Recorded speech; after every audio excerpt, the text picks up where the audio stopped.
Hello అండి, good evening all. ఇది మనకి ప్రత్యుత్పత్తి లెసన్ అనమాట. ఆల్రెడీ మనం నియంత్రణ వరకు కంప్లీట్ చేసుకున్నాం 10th క్లాస్లో. ఇంకా రిమైనింగ్ వచ్చేసి మనకి 8th 9th క్లాస్ వీడియోస్ అన్నీ ఉన్నాయి. 10th క్లాస్ కూడా ఇది అయిపోవస్తుంది అనమాట. ఓకేనా? టెట్కి మరియు డిఎస్సికి ఉపయోగపడేలాగా ఒక చిన్న టాపిక్ని, చిన్న బిట్ని కూడా వదలకుండా అన్నిటిని కవర్ చేస్తూ వీడియోస్ అనేవి చేయడం జరుగుతుంది. మన యూట్యూబ్ ఛానల్లోకి వెళ్ళి సబ్స్క్రైబ్ చేసుకొని అన్ని వీడియోస్ ఫ్రీగా చూడండి. ఓకేనా? ఇప్పుడు మనం లెసన్లోకి వెళ్తే ప్రత్యుత్పత్తి గురించి మాట్లాడుకుందాం. ప్రత్యుత్పత్తి అంటే ఏంటంటే జీవి తన తర్వాత తరాలను, తన తర్వాత తరం అనేది కొనసాగించడానికి జరుపుకునే జీవక్రియనే ప్రత్యుత్పత్తి అంటాం. ఓకేనా? ఒక జీవి అనేది తన తర్వాత తరాన్ని కొనసాగించడానికి జరుపుకునే జీవక్రియని ప్రత్యుత్పత్తి అంటాం. ఇప్పుడు ఒక గేదె ఉంది, దానికి దూడ పుడితే దాని తర్వాత తరం అది కొనసాగినట్టే కదా. ఒక మొక్క ఉంది, ఆ మొక్క ద్వారా వివిధ మొక్కలు ఉత్పత్తి అవుతాయి, అంటే దాని తరం కొనసాగినట్టే, ఆ జాతి కొనసాగినట్టే. ఓకేనా? అలా కొనసాగడానికి జరుపుకునే జీవక్రియని మనం ప్రత్యుత్పత్తి అని పిలుస్తాం. ప్రత్యుత్పత్తి అనేది వివిధ రకాలుగా ఉంటుంది. లైంగికంగా జరుగుతుంది, అలైంగికంగా జరుగుతుంది, శాఖీయ ప్రత్యుత్పత్తి జరుగుతుంది, సంయుగ్మం జరుగుతుంది, ద్విధా విచ్ఛితి ద్వారా జరుగుతుంది, బహుధా విచ్ఛితి ద్వారా జరుగుతుంది. ఇవన్నీ ప్రక్రియల ద్వారా జీవి ఇంకొక జీవిని ఉత్పత్తి చేస్తుంది. ఏదైతే ఒక జీవి అనేది ఇంకొక జీవిని ఉత్పత్తి చేస్తుంది దాన్ని ప్రత్యుత్పత్తి అంటాం. అదేంటంటే మనకి సంయుగ్మం కావచ్చు, లేదంటే బహుధా విచ్ఛితి కావచ్చు, ద్విధా విచ్ఛితి కావచ్చు, శాఖీయ ప్రత్యుత్పత్తి కావచ్చు, అలైంగిక ప్రత్యుత్పత్తి కావచ్చు, లైంగిక ప్రత్యుత్పత్తి కావచ్చు. ఏది జీవక్రియ అయినా సరే దాని ద్వారా వేరే జీవిని ఉత్పత్తి చేస్తే ఆ జీవక్రియని మనం ప్రత్యుత్పత్తి అనొచ్చు. ఓకేనా? ప్రత్యుత్పత్తి అనేది అంటే అది జరుపుకునే జీవిని బట్టి మొక్కలు లైంగిక జరుపుకుంటాయి, అలైంగిక జరుపుకుంటాయి. ఓకేనా? శాఖీయ ప్రత్యుత్పత్తి కూడా జరుపుకుంటాయి. మళ్ళీ మనుషులు వచ్చేసి ఓన్లీ లైంగిక ప్రత్యుత్పత్తి ద్వారానే పిల్లల్ని ప్రొడ్యూస్ చేస్తాయి. ఓకేనా? ఇలా కొన్ని అంటే లైక్ ఫర్ ఎగ్జాంపుల్ ఏకకణ జీవులైన పారమిషియం,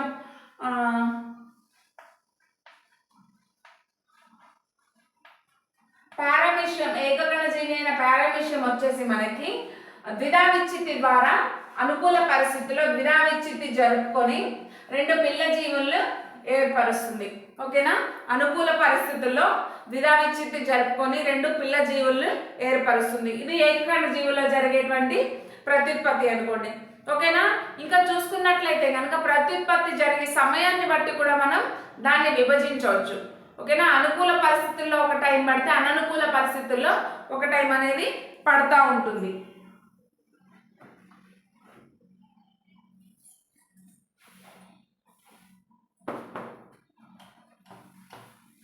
ప్రత్యుత్పత్తి పట్టే సమయాన్ని బట్టి కూడా, ప్రత్యుత్పత్తి జరిపే సమయాన్ని బట్టి కూడా మనం ఆ జీవక్రియల్ని అంటే ఎంత టైం పడుతుంది అనే దాన్ని బట్టి కూడా మనం జీవుల్ని వర్గీకరించవచ్చు అనమాట. ఫర్ ఎగ్జాంపుల్ మనం హ్యూమన్ బీయింగ్స్ తీసుకున్నాం అనుకోండి, 9 months టైం పడుతుంది. అంటే పీరియడ్ అంటే బేబీ డెలివరీ గర్భావధి కాలం వచ్చేసి 9 months. ఓకేనా? 9 months తర్వాతనే బేబీ బయటకు రావడం జరుగుతుంది. ఇలా ఇలా అంటే వాటి యొక్క గర్భావధి కాలాన్ని బట్టి, ప్రత్యుత్పత్తి జరిగే టైంని బట్టి వాటిని విభజించవచ్చు అనమాట.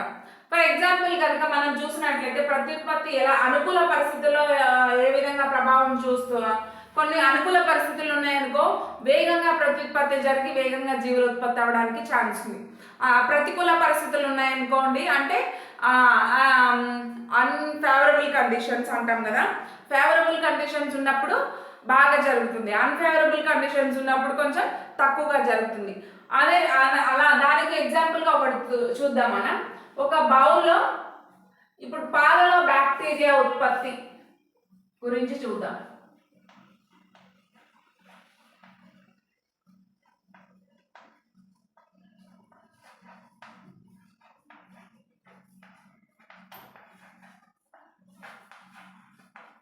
పాలలో బ్యాక్టీరియా ఉత్పత్తి గురించి కనుక మనం మాట్లాడుకున్నట్లయితే, అంటే అనుకూల పరిస్థితులు, అననుకూల పరిస్థితులు ఏ విధంగా ప్రభావం చూపుతాయి ప్రత్యుత్పత్తి మీద అనేదాన్ని మనం మాట్లాడుకుందాం.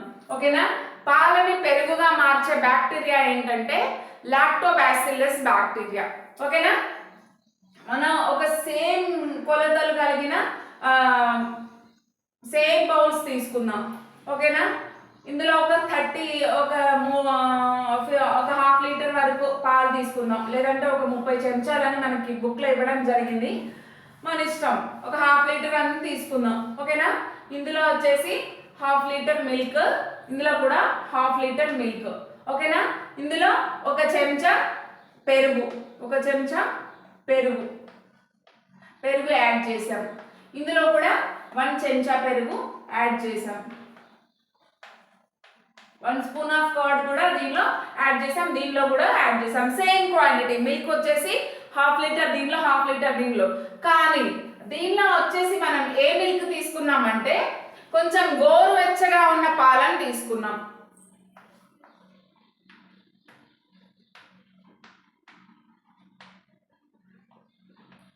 గోరువెచ్చని పాలని ఈ బౌల్లో తీసుకుంటే, ఇందులో వచ్చేసి బాగా చల్లార్చిన పాలని తీసుకున్నాం.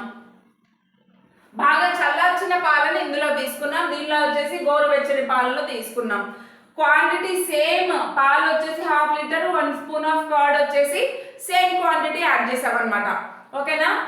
ఎందులో తొందరగా పాలు పెరుగుగా మారిందంటే, పాలు తోడుకుంది అంటే ఈ ఫస్ట్ బౌల్లోది తొందరగా నీట్గా గడ్డలాగా పెరుగు ఫామ్ అయిందనమాట కంపేర్ టు దిస్. ఓకేనా? దీంతో పోలిస్తే అంటే గోరువెచ్చని పాలలో వేసిన తోడుకి బాగా గడ్డలాగా నీట్గా పెరుగు తోడుకుంది, తొందరగా తోడుకుంది దీంతో కంపేర్ చేస్తే. ఎందుకు అంటే ఇందులో మనం పాలలో పెరుగు వేయగానే లాక్టోబాసిల్లస్ బ్యాక్టీరియా అనేది, పెరుగులో లాక్టోబాసిల్లస్ బ్యాక్టీరియా ఉంటుంది కదా, ఆ పెరుగులో ఉన్న బ్యాక్టీరియా అనేది పాలనంతా పెరుగుగా మారుస్తుంది. ఓకేనా?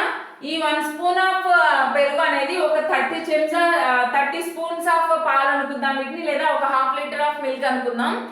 ఆ 1/2 లీటర్ మిల్క్ లేదా 30 చెంచాల పాలని ఒక చెంచా పెరుగు మొత్తం పెరుగుగా మార్చింది.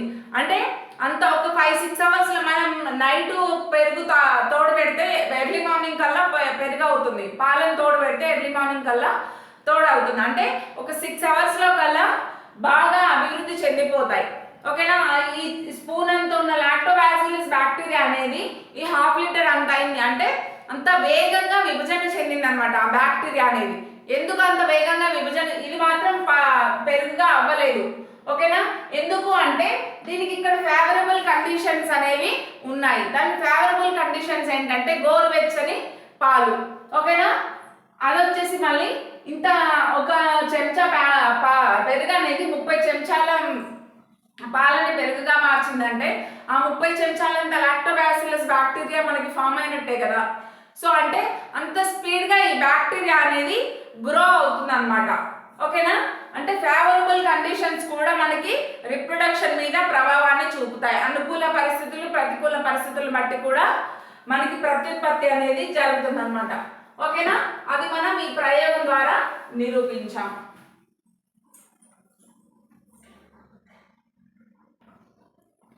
ఇప్పుడు మనం అలైంగిక ప్రత్యుత్పత్తి గురించి మాట్లాడుకుందాం. అలైంగిక మీన్స్ అసెక్సువల్ రిప్రొడక్షన్.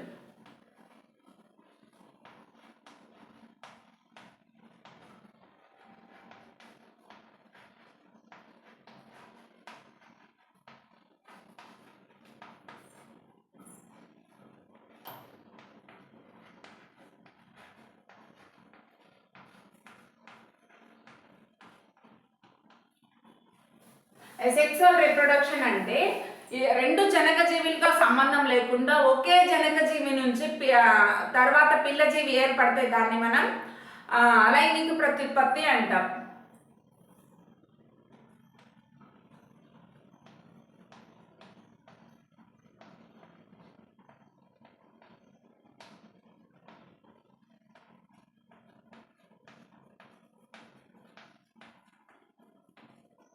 ఓకేనా? ఒకే జనకజీవి నుంచి పిల్ల జీవులు ఏర్పడితే దాన్ని అలైంగిక ప్రత్యుత్పత్తి అంటాం మనం.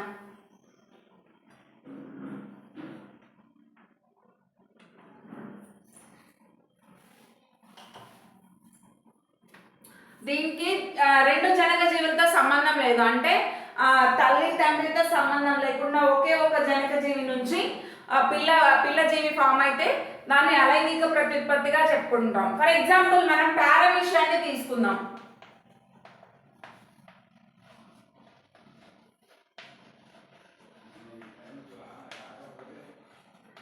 మీన్స్ ఇందులో రెండు జనక జీవితో సంబంధం లేదు అంటే ఏంటంటే సంయోగ బీజాల కలయిక అనేది ఉండదు. ఓకేనా, స్పెర్మ్ మరియు ఓవమ్ అనేది కలయిక అనేది ఉండదు. ఆ కలయిక లేకుండా ఒకే జనక జీవి నుంచి జీవి అనేది ఫామ్ అవుతుంది అనమాట. ఓకేనా, పారామీషియం లాంటి ఏకకణ జీవుల్లో కానీ బ్యాక్టీరియా లాంటి జీవుల్లో కానీ చూసినట్లయితే పారామీషియం మనకి ఇలా కనిపిస్తుంది కదా, సారీ, ఇలా ఉన్న పారామీషియం అనేది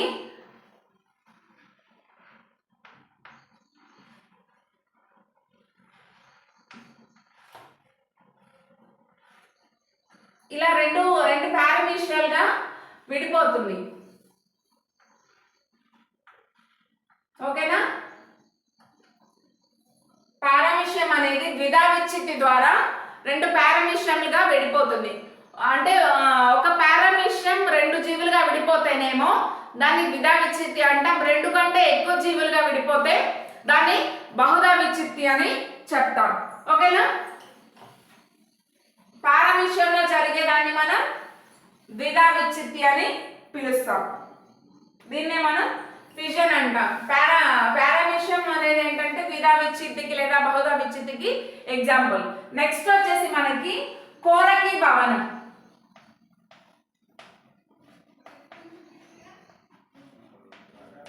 కోరకి భవనం అంటే ఒక అంటే తల్లి జీవి ఉంది కదా, దాని నుంచి వచ్చేసి ఒక కోరకం లాంటిది ఫామ్ అవుతుంది దాని పక్కన.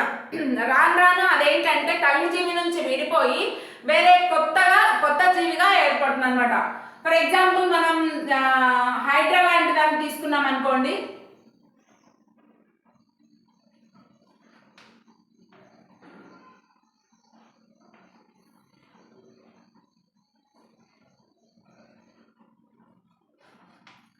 ఇక్కడికి వచ్చేసరికి హైడ్రా ఏంటంటే తల్లి జీవి నుంచి విడిపోతుంది.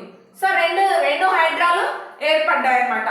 అదే విధంగా ఈస్ట్ లాంటి దానిలో కూడా ఈస్ట్ కూడా ఏం చేస్తుందంటే ఈస్ట్ కి ఒకటి ఇలా ఫామ్ అవుతుంది.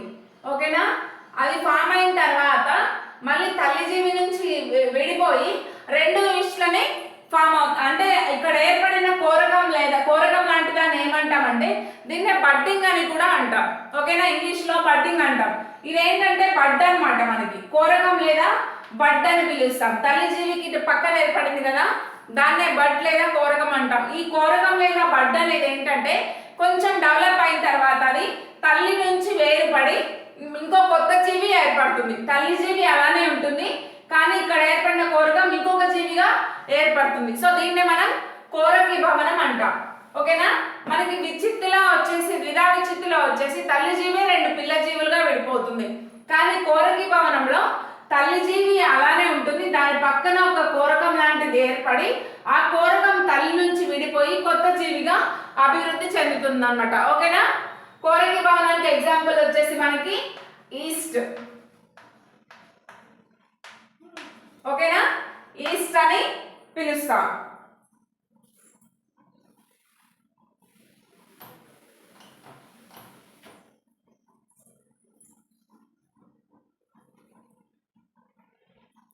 నెక్స్ట్ అలైంగిక ప్రత్యుత్పత్తి వచ్చేసి మనకి ముక్కలగుట. దీన్నే ఫ్రాగ్మెంటేషన్ అని కూడా అంటాం. ముక్కలగుట, ఇన్ ఇంగ్లీష్ ఫ్రాగ్మెంటేషన్.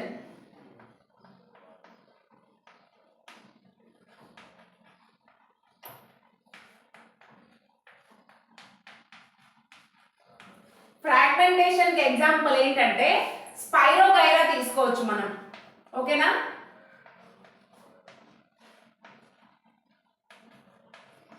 స్పైరోగైరా తీసుకోవచ్చు. ఈ స్పైరోగైరా ఏంటంటే ఆ స్పైరోగైరా అనేది ఎప్పుడైనా ముక్కలుగా విడిపోయింది అనుకోండి, స్పైరోగైరా ఇలా ఉంటుంది కదా, ఇది ఏదైనా కారణం చేత ముక్కలుగా విడిపోతే ఆ ముక్క నుంచి మళ్ళీ స్పైరోగైరా ఫుల్ స్పైరోగైరా అనేది ఫామ్ అవుతుంది అనమాట.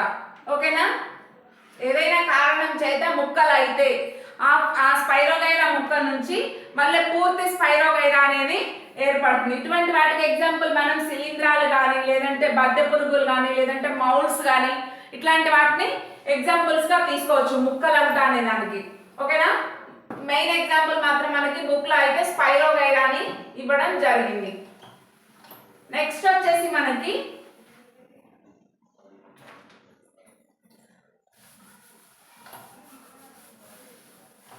అనిషేక జననం, పార్థినోజెనిసిస్.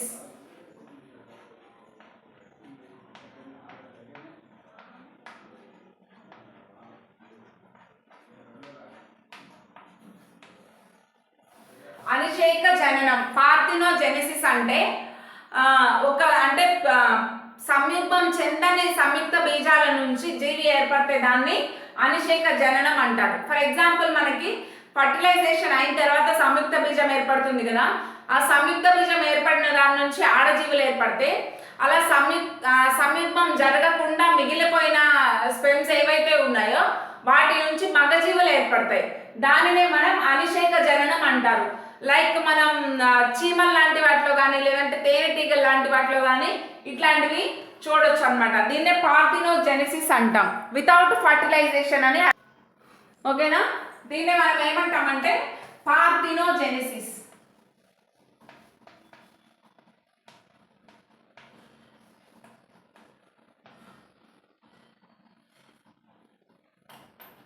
ఈ పార్థినో అంటే వర్జిన్, జెనెసిస్ అంటే ప్రొడక్షన్ అని చెప్తాం. ఓకేనా, నిమ్న స్థాయి జీవులకు చెందిన మొక్కల్లో స్పైరోగైరా లాంటి దానిలో కావచ్చు, లేదంటే శైవలాలు శిలీంధ్రాలు లాంటి వాటిలో కావచ్చు ఈ పార్థినోజెనిసిస్ అనేది మనం అబ్జర్వ్ చేస్తూ ఉంటాం. అదే మళ్ళీ జంతువుల్లో కూడా ఉందా పార్థినోజెనిసిస్ అంటే అవును ఉంది.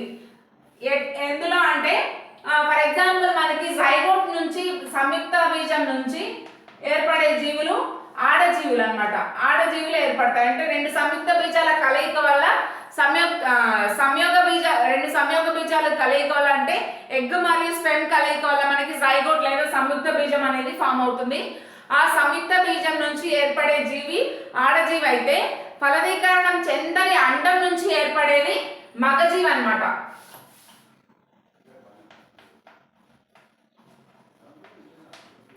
ఫలదీకరణం చెందని జీవి నుంచి చెందని జీవి కాదు, చెందని అండం నుండి మగజీవి ఏర్పడుతుంది. ఓకేనా, దీన్నే మనం పార్థినోజెనిసిస్ అంటాం. ఇట్లాంటి జంతువుల పార్థినోజెనిసిస్ ఎగ్జాంపుల్స్ ఏంటంటే కొన్ని తేనెటీగలు,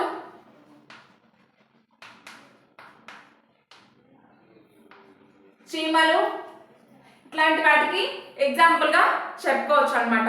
ఈ తర్వాత వీటిలో వచ్చేసి సమవిభజన ద్వారా స్పెమ్స్ ప్రొడక్షన్ అవుతుంది. అంటే సమవిభజన ద్వారా శుక్రకణాలు ప్రొడక్షన్ అయితే క్షయకణ విభజన ద్వారా ఎగ్స్ అంటే అండాలు ప్రొడక్షన్ అనేది జరుగుతుంది అనమాట. అండాల ఉత్పత్తి క్షయకణ విభజన ద్వారా అయితే స్పెమ్స్ యొక్క అంటే శుక్రకణాల యొక్క ఉత్పత్తి అనేది సమ విభజన ద్వారా జరుగుతుందని ఇవ్వడం జరిగింది. ఓకేనా,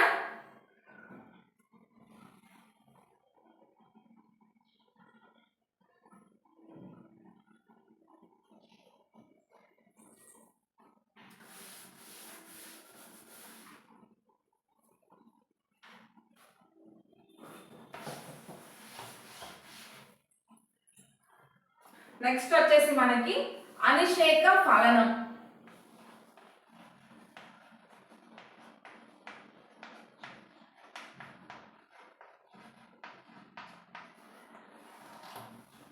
దీన్ని ఇంగ్లీష్ లో పార్థినోకార్పీ అంటాం.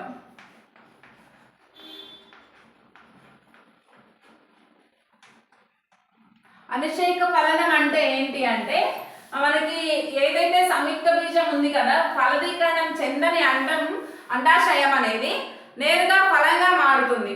ఓకేనా, ఫలదీకరణం చెందకుండా అండాశయం నేరుగా ఫలంగా మారితే దాన్ని అనిషేక జననం అంటాం.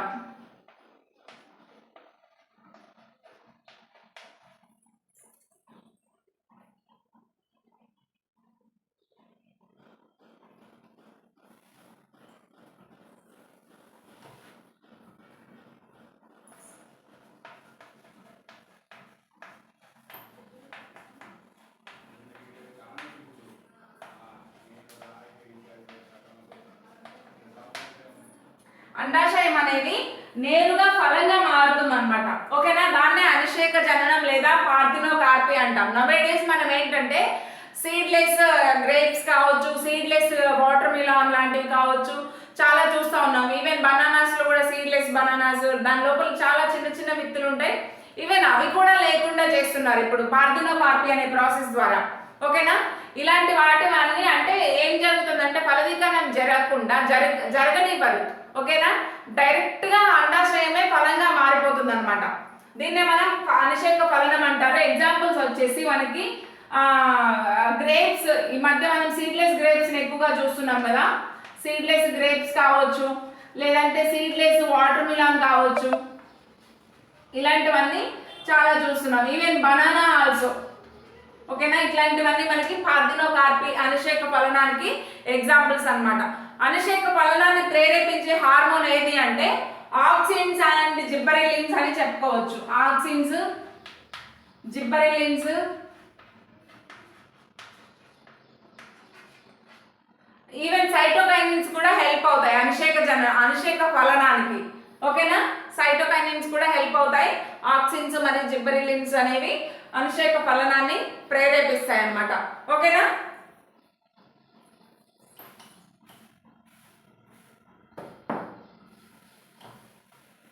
నెక్స్ట్ వచ్చేసి మనకి పునరుత్పత్తి అంటే రీజనరేషన్.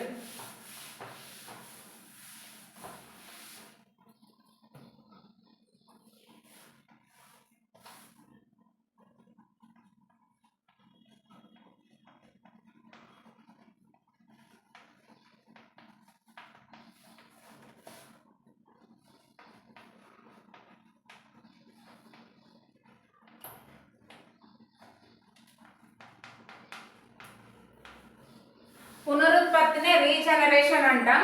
దీనికి ఎగ్జాంపుల్ వచ్చేసి ప్లానేరియా మరియు బల్లి లాంటి వాటిని చెప్పుకోవచ్చు.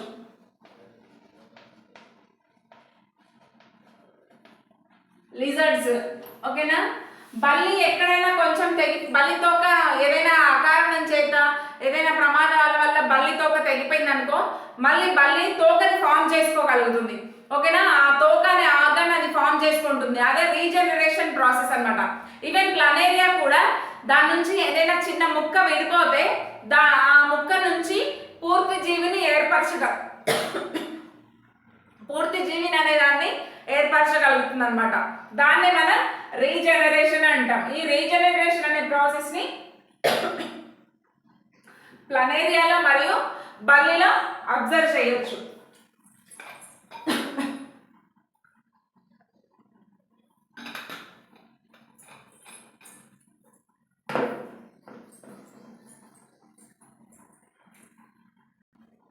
ఇప్పుడు మనం శాఖీయ వ్యాప్తిని చూద్దాం. ఈ శాఖీయ వ్యాప్తిని వచ్చేసి వెజిటేటివ్ ప్రాపగేషన్ అంటాం.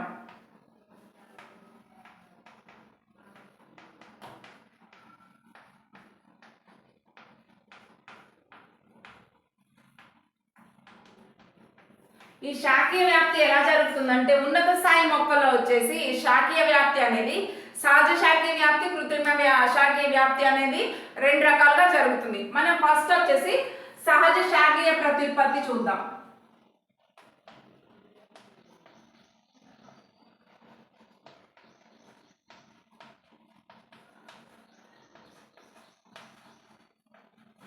సహజ శాఖీయ ప్రత్యుత్పత్తి అంటే న్యాచురల్గా అంటే మన హ్యూమన్స్ యొక్క మనం చేసేది ఏమీ లేదు, వాటికి న్యాచురల్గా అవి జరిగిపోతూ ఉంటాయి. న్యాచురల్గా ఒక మొక్క నుంచి వేరే మొక్క అనేది ప్రొడ్యూస్ అవుతుంది, ఉత్పత్తి అవుతుంది. మనం మానవుల యొక్క కార్యకలాపాలు ఏ విధంగా కూడా అందులో ఇంక్లూడ్ అయి ఉండవు అనమాట. ఓకేనా, ఫర్ ఎగ్జాంపుల్ మనం పత్రాలలో సహజ శాఖీయ ప్రత్యుత్పత్తిలో మనకి ఎగ్జాంపుల్ ఏంటంటే రణపాలను తీసుకుందాం. ఓకేనా, ఫస్ట్ పత్రాలలో సహజ ప్రత్యుత్పత్తి ఎలా జరుగుతుందంటే దీనికి ఎగ్జాంపుల్ వచ్చేసి రణపాల అన్నమాట. రణపాల. ఓకేనా, ఈ రణపాల అనే ఆకు ఇలా ఉంటుంది కదా, దీని మీద వచ్చేసి చిన్న చిన్న మొక్కలు పెరుగుతాయి, రణపాల మొక్కలు. ఓకేనా, చిన్న చిన్న రణపాల మొక్కలు పెరుగుతాయి. ఎటువంటి సిచ్యువేషన్లో అయినా, ఏమైనా ప్రమాదకర సిచ్యువేషన్లో అయినా, దానికి ఏమైనా తగలడం వల్ల ఇలా ఇది విడిపోతే మాత్రం మొక్క నుండి ఈ పత్రం నుంచి విడిపోతే ఇది పూర్తి రణపాల మొక్కగా మళ్ళీ పెరుగుతుంది. ఓకేనా, పూర్తి రణపాల మొక్కగా ఇది పెరగడం జరుగుతుంది. పత్రాలలో సహజశాఖీ ప్రత్యుత్పత్తికి ఎగ్జాంపుల్ ఏంటంటే రణపాల యొక్క పత్రం మీద చిన్న చిన్న మొక్కలు పెరుగుతాయి, రణపాల మొక్కలు. ఈ రణపాల మొక్కలు ఎటువంటి ప్రమాదమైన సిచ్యువేషన్స్ అంటే ఏమైనా ప్రమాదం జరిగి ఇన్ కేస్ లేదంటే వాటికి ఏమైనా తగలడం వల్ల, యానిమల్స్ తగలడం వల్ల, లేదంటే మనుషులు తగలడం వల్ల అట్లా ఇది పత్రం నుంచి ఇది విడిపోతే మాత్రం సొంతంగా అది ఒక మొక్కలాగా పెరుగుతుంది, ఒక రణపాల మొక్కలాగా పెరుగుతుంది అన్నమాట. ఓకేనా, పత్రాలలో శాఖీ ప్రత్యుత్పత్తికి ఎగ్జాంపుల్ వచ్చేసి మనకి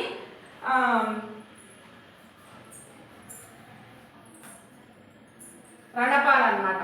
ఓకేనా, నెక్స్ట్ వచ్చేసి కాండాలు.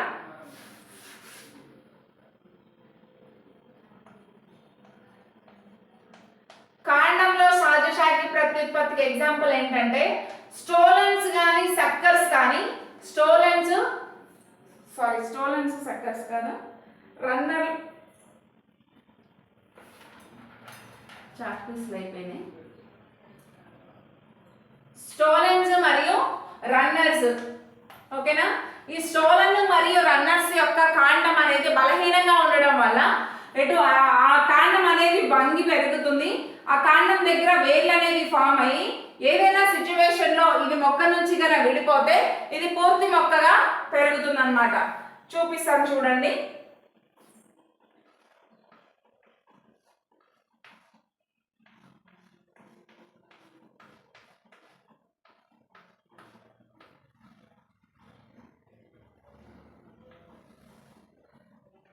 ఇది ఒక కాండం అనుకుందాం, బలహీన కాండం నేలకు వంగితే ఇక్కడ వేర్లు ఫామ్ అవుతాయి. ఇది భూమిలోనే ఉంటుంది, ఈ కాండం అనేది భూమిలోనే ఉంటుంది. కానీ ఇక్కడ వేర్లు అనేది అది భూమి మీదకి ఇట్లా వంగడం వల్ల, భూమికి అంటుకోవడం వల్ల, ఈ కాండం అనేది భూమికి అంటుకోవడం వల్ల ఇక్కడ వేర్లు ఫామ్ అవుతున్నాయి.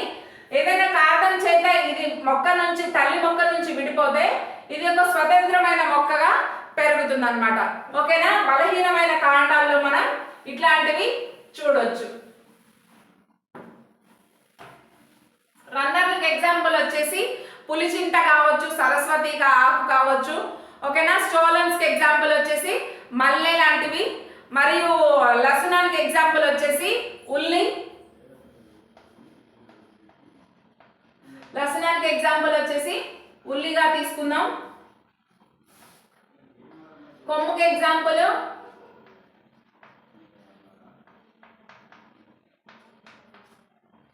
పసుపు, అల్లం. ఓకేనా, ఇట్లాంటివన్నీ సహజ శాఖీయ ప్రత్యుత్పత్తి అంటే కాండాల ద్వారా ప్రత్యుత్పత్తి జరుపుకుంటాయి అన్నమాట. ఓకేనా, దుంపకాండానికి ఎగ్జాంపుల్ వచ్చేసి బంగాళాదుంప. దుంపకాండానికి ఎగ్జాంపుల్ ఏంటంటే బంగాళాదుంప అన్నమాట. ఓకేనా, వేర్ల ద్వారా సహజ శాఖీ ప్రత్యుత్పత్తి జరిగే ఎగ్జాంపుల్స్ ఏంటంటే ఇప్పుడు మనం పత్రం చూసాం, రణపాల, కాండం చూసాం, రన్నర్లు, స్టోలన్లు, లసునాలు లాంటివి కావచ్చు, లేదంటే కొమ్ములు వచ్చేసి మనకి అల్లం కానీ, పసుపు కానీ, దుంపకాండం వచ్చేసి బంగాళదుంప. ఇవన్నీ కాండం ద్వారా సహజ శాఖీ ప్రత్యుత్పత్తి జరిపేవి అన్నమాట. వేర్ల ద్వారా సహజ శాఖీ ప్రత్యుత్పత్తి జరిపేవి ఏంటి అంటే కరివేపాకు లాంటి చెట్లు ఉన్నాయి కదా, ఎగ్జాంపుల్ వచ్చేసి కరివేపాకు.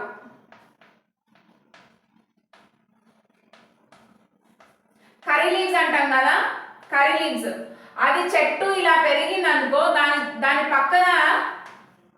పక్కన వేర్ల నుంచి అనేక చెట్లు అనేవి ఏర్పడతాయి, దాని చుట్టూ చాలా చెట్లు అనేవి ఏర్పడతాయి. ఓకేనా, ఈ చెట్లన్నీ ఏంటంటే వేర్ల ద్వారా ఏర్పడుతున్నాయి అనమాట. ఈ మొక్క ఇప్పుడు ఈ వేర్ల ద్వారా ఏర్పడిన చెట్టును తీసేసి వేరే దగ్గర నాటితే అది స్వతంత్ర మొక్కగా పెరుగుతుంది, స్వతంత్ర కరివేపాకు మొక్కగా పెరుగుతుంది అనమాట. ఓకేనా, ఈ విధంగా సహజ శాఖీ ప్రత్యుత్పత్తి అనేది జరుగుతుంది. ఇప్పుడు మనకి శాఖీయ వ్యాప్తిలో వచ్చేసి కృత్రిమ శాఖీయ వ్యాప్తి.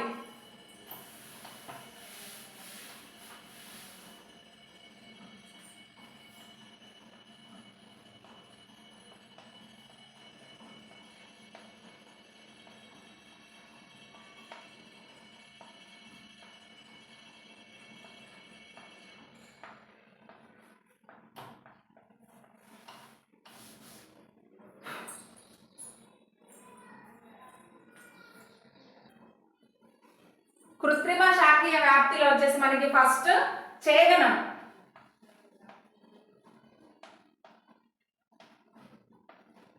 దీన్నే కట్టింగ్ అంటాం.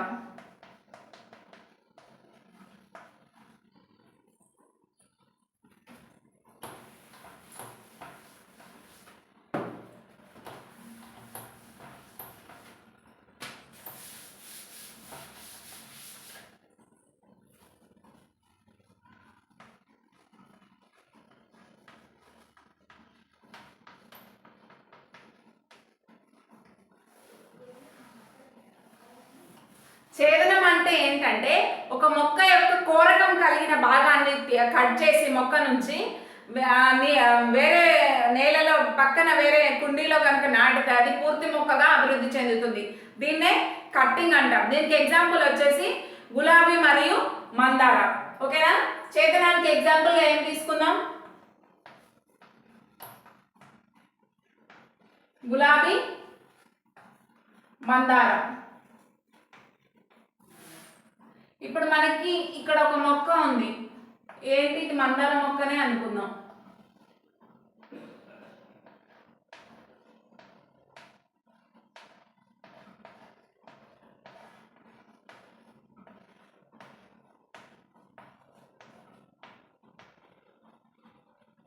ఓకేనా? ఈ మొక్కను మనం ఏం చేద్దామంటే కోరకం కలిగిన భాగాన్ని, అంటే ఈ భాగాన్ని ఇంతవరకు కట్ చేసి వేరే కుండీలో గ్రో చేద్దాం. ఓకేనా? కోరకం కలిగిన భాగాన్ని మనం తీసుకొని వేరే కుండీలో ఇలా గ్రో చేద్దాం. గ్రో చేస్తే ఏంటంటే ఇది ఒక పూర్తి మొక్కగా అభివృద్ధి చెందుతుంది. ఒక కోరకం కలిగిన భాగాన్ని మొక్క నుంచి వేరు చేసి వేరే దగ్గర నేలలో నాటితే దాన్ని మనం ఛేదనం లేదా కట్టింగ్ అంటాం. దీనికి ఎగ్జాంపుల్స్ వచ్చేసి మనకి గులాబీ మరియు మందార. గులాబీ మరియు మందారాల్ని ఈ కట్టింగ్ లేదా ఛేదనం అనే ప్రాసెస్ ద్వారా మనం అభివృద్ధి చెందించవచ్చు. నెక్స్ట్ వచ్చేసి అంటు తొక్కుట.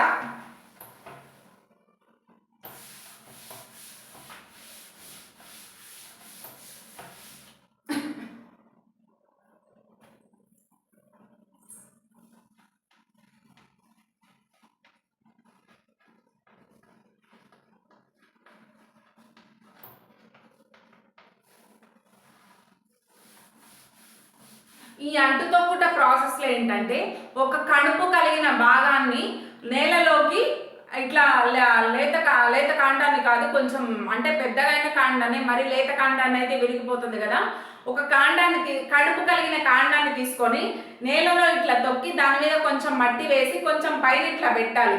ఓకేనా? కొన్ని డేస్ తర్వాత ఆ నేలలో మనం ఏదైతే నేలలో తొక్కుతున్నామో దానికి వేర్లు అనేవి రావడం స్టార్ట్ అవుతాయి. కొన్ని డేస్ తర్వాత దాన్ని కట్ చేసి వేరేగా కుండీలో కావచ్చు, వేరే పక్కన సపరేట్గా నేలలో కానీ పెంచితే అది పూర్తి మొక్కగా పెరుగుతుంది అనమాట. దీనికి వచ్చేసి ఎగ్జాంపుల్స్ మనకి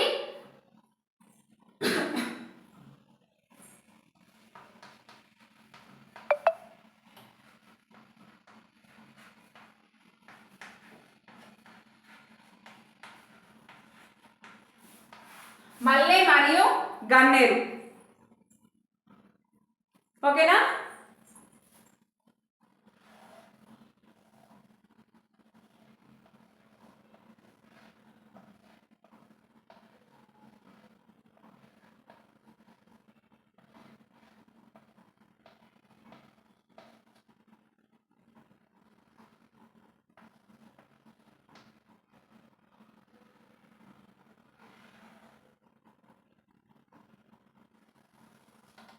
మనం ఆ యొక్క మొక్కను అనేది ఇలా అంటు తొక్కాలి, నేల లోపలికి తొక్కాలన్నమాట. ఓకేనా? ఈ లోపలికి తొక్కిన భాగం నుంచి కొన్ని డేస్ తర్వాత వేర్లు రావడం స్టార్ట్ అవుతాయి.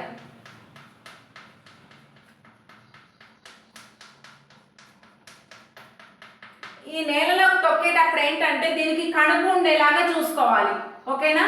కణుపులున్న కొమ్మని మాత్రమే నేలలోకి ఇలా తొక్కాలన్నమాట. ఓకేనా? కణుపు ఉన్న భాగాన్ని తొక్కితే మాత్రమే దానికి వేర్లు అనేవి వస్తే మనకి రిజల్ట్ వస్తుంది. అది కణుపు ఉందా లేదా చూసుకొని ఇలా అంటు తొక్కడం అనే ప్రాసెస్ని మనం స్టార్ట్ చేయాలన్నమాట. దీనికి ఎగ్జాంపుల్స్ వచ్చేసి మల్లె మరియు గన్నేరు. మల్లె చెట్లని మరియు గన్నేరు చెట్లని ఈ విధంగా మనం ఉత్పత్తి చేసుకోవచ్చు ఎక్కువ. ఓకేనా.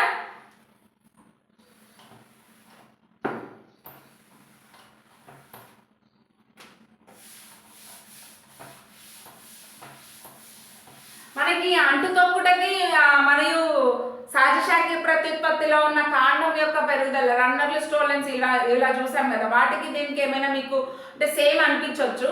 ఇదేంటంటే రన్నర్స్ వచ్చేసి రన్నర్లు కానీ స్టోలెన్స్ కానీ కాండం యొక్క సహజశాఖీయ ప్రత్యుత్పత్తిలో చూసుకున్నట్లయితే అవి బలహీన కాండం అయిపోవడం వల్ల మన మానవ ప్రమేయం ఏమీ లేదు అందులో. ఓకేనా, మానవ ప్రమేయం ఏం లేదు. కాండం బలహీనంగా ఉండడం వల్ల అదే నేల మీద వంగి పెరగడం, నేల మీద వంగటం వల్ల దానికి వేర్లు ఉత్పత్తి అవుతున్నాయి. ఓకేనా, వేర్లు ఉత్పత్తి అయ్యి ఏదైనా కారణం చేత అది కట్ అయితే అది పూర్తి మొక్కగా గ్రో అవుతుంది. ఈ అంటు తొక్కడంలో వచ్చేసి మనం కావాలనే అంటు తొక్కాలనేసి కడుపు ఉన్న భాగాన్ని నేలలో ఇలా పెడుతున్నాం అనమాట. ఓకేనా, అప్పుడు దానికి వేర్లు ఉత్పత్తి అయితే మనమే దాన్ని కట్ చేసి వేరే మొక్కగా పెంచుతాం. ఓకేనా, రన్నర్ కి స్టోలెన్స్ కి కాండంలో సహజశాఖీయ ప్రత్యుత్పత్తికి మరియు ఈ అంటు తొక్కడం అనే ప్రాసెస్ కి వేరు ఉన్నాయి, కన్ఫ్యూజ్ కావద్దు. ఓకేనా, ఇప్పుడు మనం అంటు కట్టుట చూద్దాం.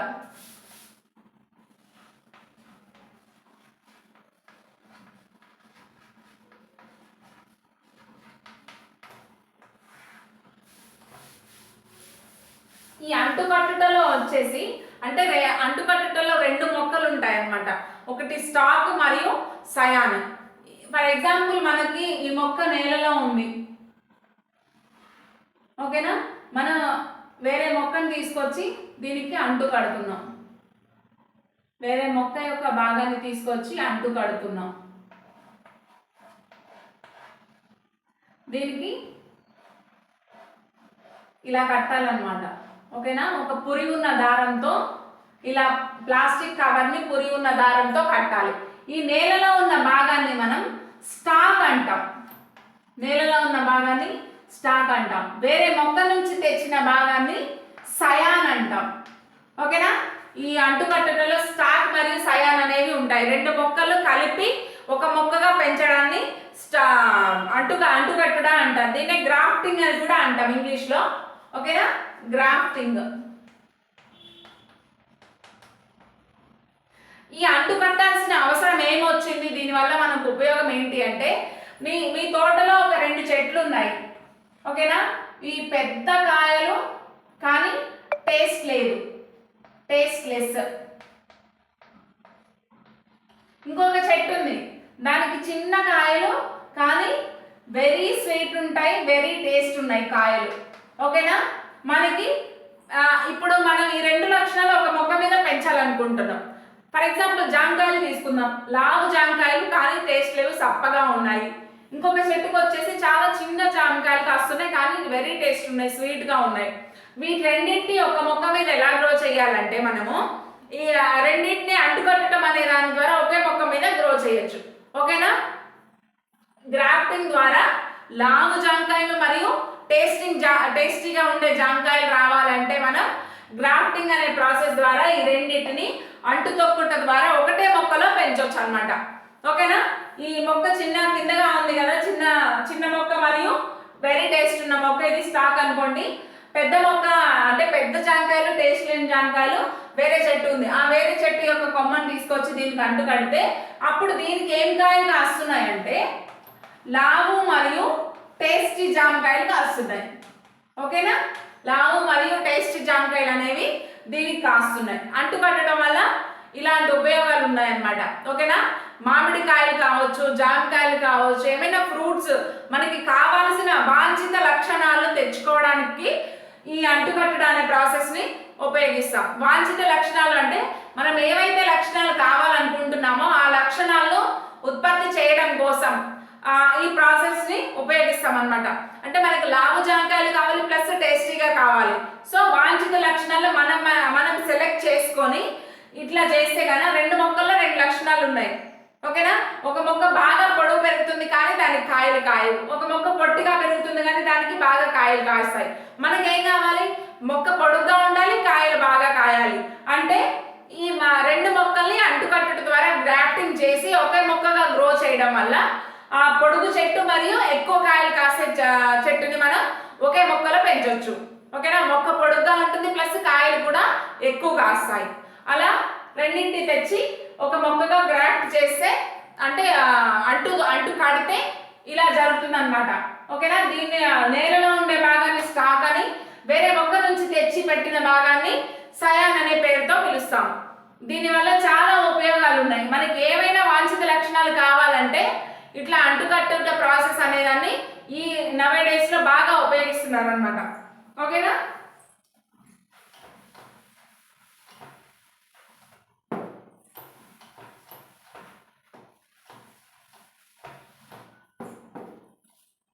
నెక్స్ట్ వచ్చేసి మనం కణజాల వర్ధనం చూద్దాం.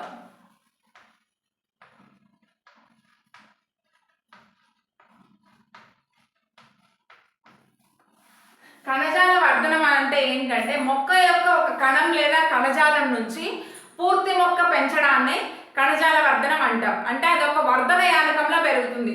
మొక్కకు ఏవైతే పోషకాలు మొక్క పెరుగుదలకి మొక్క ఫామ్ అవడానికి ఏవైతే అవసరం అవుతాయో అవన్నీ ఆ వర్ధన యానకంలో పెట్టి మొక్క యొక్క కొన్ని కణాలను కానీ లేదా ఒక కణజాలాన్ని కానీ తీసుకొచ్చి అందులో పెడితే అది పూర్తి మొక్కగా పెరుగుతుంది అనమాట.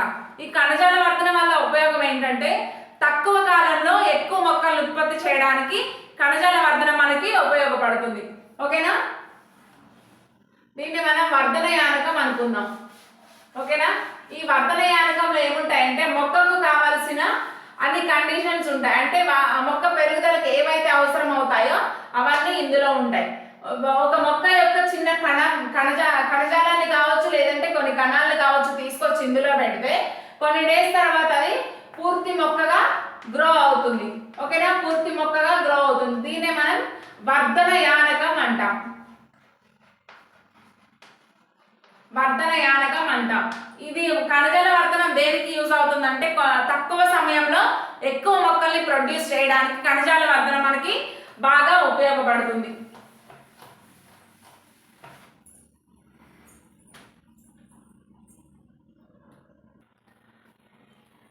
మనం ఇప్పుడు సిద్ధ బీజాలు ఏర్పడడం గురించి చూద్దాం. ఓకేనా.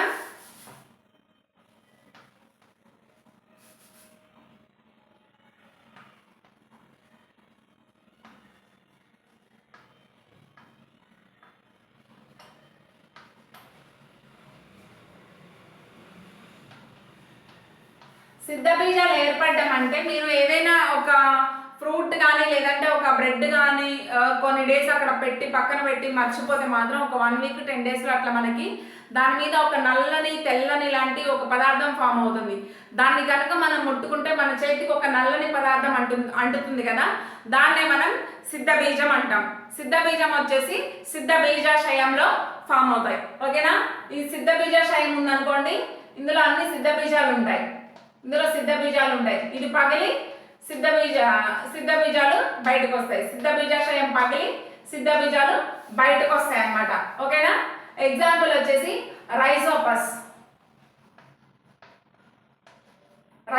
లో సిద్ధ బీజాశయాలు అనేవి ఏర్పడతాయి. వీటిని మనం మైక్రోస్కోప్ కింద మాత్రమే చూడాలి.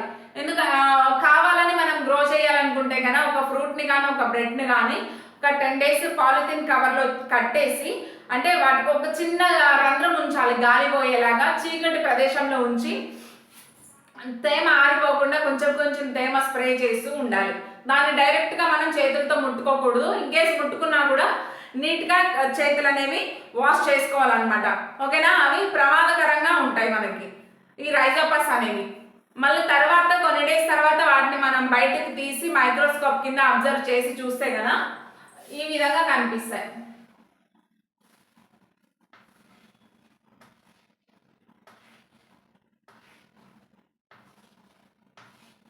సిద్ధ బీజాశయాలు అనేవి ఇలా కనిపిస్తాయి. ఈ సిద్ధ బీజాశయం పగిలి సిద్ధ బీజాలు అనేవి బయటకు వస్తాయి అన్నమాట. ఓకేనా. సిద్ధ బీజాశయ పత్రాలు చూద్దామా ఇప్పుడు.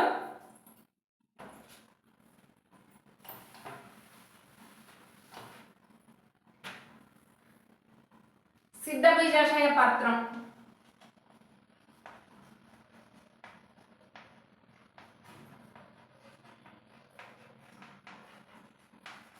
ఎగ్జాంపుల్ వచ్చేసి ఫెర్న్ మొక్కలు అనేవి సిద్ధ బీజాశయ పత్రాలను కలిగి ఉంటాయి.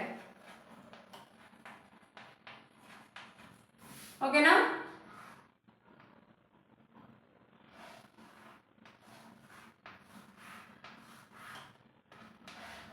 ఫెర్న్ పత్రం యొక్క పత్రం ఇలా ఉందనుకోండి, దాని యొక్క అడుగు భాగున గోధుమ రంగులో ఉన్న చిన్న చిన్న ఇట్లాంటి నిర్మాణాలు కనిపిస్తాయి.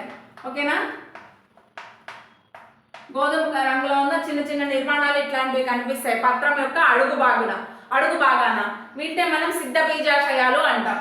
ఈ సిద్ధ బీజాశయాలు పగిలి దీనిలో కూడా సిద్ధ బీజాలు అనేవి ఉండడం జరుగుతుంది. వీటి ద్వారా ఫెర్న్ మొక్కల వ్యాప్తి అనేది సిద్ధ బీజాశయాల ద్వారా వ్యాప్తి చెందుతుంది. ఓకేనా, ఈ మొక్కలు అనేవి ఫెర్న్ మొక్కలు అనేవి నిమ్న జాతి మొక్కలు. సో అందుకే ఇందులో సిద్ధ బీజాశయాల ద్వారా ప్రత్యుత్పత్తి అనేది జరగడం మనం చూస్తాం అన్నమాట. ఓకేనా, ఇది మనకి శాఖీయ ప్రత్యుత్పత్తి, అలైంగిక ప్రత్యుత్పత్తి అనేది కంప్లీట్ అయింది. నెక్స్ట్ మనం లైంగిక ప్రత్యుత్పత్తి గురించి మాట్లాడుకుందాం. లైంగిక ప్రత్యుత్పత్తి మీన్స్ సెక్సువల్ రిప్రొడక్షన్ అన్నమాట. ఓకేనా, సెక్సువల్ రిప్రొడక్షన్ వచ్చేసి మొక్కల్లో జరుగుతుంది మరియు జంతువుల్లో జరుగుతుంది. మనకి 10th క్లాస్లో ఏమి ఇచ్చారంటే సెక్సువల్ రిప్రొడక్షన్ కింద మానవుని యొక్క సెక్సువల్ రిప్రొడక్షన్ ఇచ్చారు. మానవుని లైంగిక ప్రత్యుత్పత్తి గురించి ఇవ్వడం జరిగింది. ఓకేనా,